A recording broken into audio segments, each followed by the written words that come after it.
Hi అండి, అందరికీ నమస్తే. మా ఇంటి పక్కన కొత్త బిల్డింగ్ కడుతున్నారు, అందుకే ఈ సౌండ్.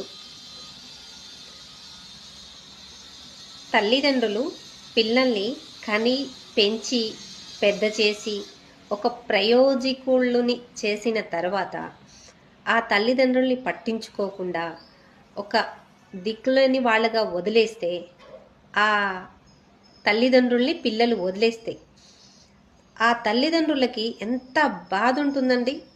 ఈ బాధ ఎలా తెలిసిద్ది అంటే మళ్ళీ తల్లిదండ్రుల అయిన వాళ్ళకి తెలిసిద్ది. తల్లిదండ్రుల బాధ తల్లిదండ్రులు అయిన వాళ్ళకే తెలిసిద్ది. అంటే పిల్లలు పెరిగి పెద్దవాళ్ళయి వాళ్ళకి పిల్లలు పుట్టి మళ్ళీ వాళ్ళ తల్లిదండ్రులు అయితే ఈ బాధ తెలిసిద్ది. మరి మనల్ని సృష్టించిన దేవుణ్ణి విడిచిపెట్టి మన ఇష్టాసారంగా జీవిస్తే దేవుడికి ఎంత బాధ ఉంటుందండి.